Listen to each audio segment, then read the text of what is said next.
Gunung Toba di Sumatera pernah meletus hebat pada 74.000 tahun lalu, sebelum berangsur-angsur menjadi danau yang indah.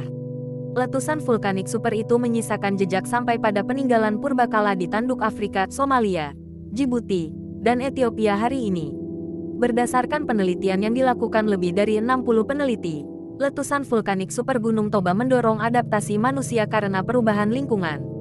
Adaptasi ini mendorong manusia untuk bermigrasi keluar Afrika, menyebar ke penjuru dunia. Penyelidikan tentang pengaruh letusan vulkanik super Gunung Toba ke Afrika sudah diketahui sebelumnya.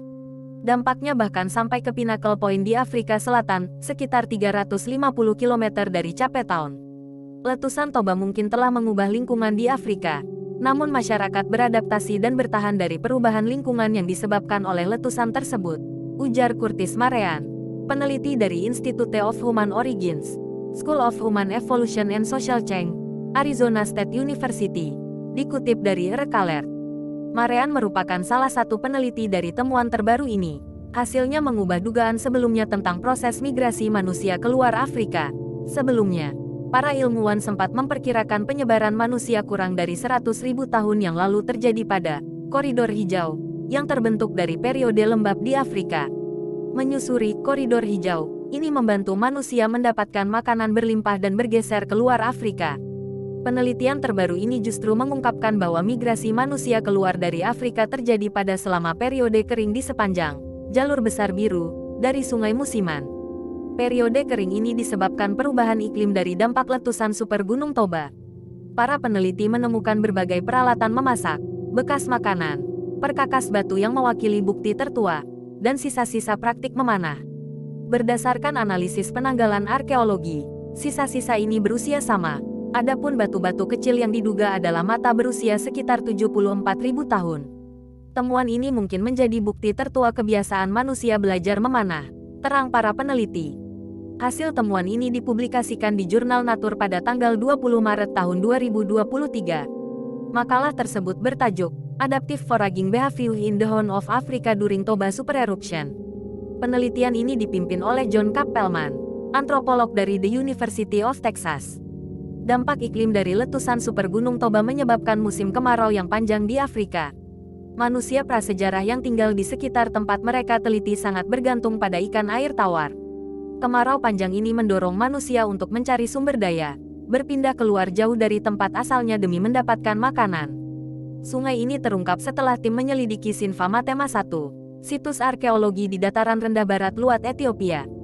Situs tersebut terletak di sepanjang Sungai Sinfa, anak sungai dari Sungai Nil Biru. Ketika orang-orang menghabiskan makanan di dalam dan di sekitar sumber air pada musim kemarau, mereka kemungkinan besar terpaksa pindah ke sumber air baru, kata Kappelman. Sungai musiman berfungsi sebagai pompa yang menyedot populasi melalui saluran dari satu sumber air ke sumber air lainnya, sehingga berpotensi mendorong penyebaran keluar Afrika. Selain bukti arkeologis, para peneliti juga mendokumentasikan berbagai pecahan kaca kecil yang berusia sekitar 74.000 tahun. Hasil penelitian tersebut menyingkap kandungan kimianya yang cocok dengan Gunung Toba purba di Sumatera. Berdasarkan geokimia isotop gigi fosil mamalia dan cangkang telur burung unta yang merupakan sisa makanan, para peneliti menyimpulkan situs ini tidak permanen dihuni oleh manusia purbakala. Pemukiman ini dihuni selama musim kemarau panjang yang setara dengan beberapa habitat paling kering secara musiman di Afrika Timur saat ini.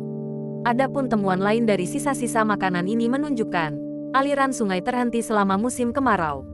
Namun, masyarakat purbakala yang tinggal di situs ini pergi berburu hewan lain, selain ikan.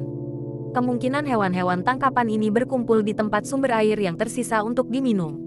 Tangkapan ikan juga lebih mudah bagi manusia yang menghuni situs ini kala kemarau. Ikan terperangkap di kolam atau lubang air yang tersisa. Menangkap ikan bisa dilakukan tanpa peralatan khusus. Perlahan-lahan, mereka bergantung pada ikan dan terus mengonsumsinya. Meski demikian, para peneliti memperkirakan bahwa masyarakat purbakala di Sinfa Matema 1 bukan bagian dari kelompok yang meninggalkan Afrika. Akan tetapi, kondisi yang dialami manusia di sini mendorong adaptasi yang disebabkan perubahan iklim yang mendadak terjadi, seperti letusan super Toba.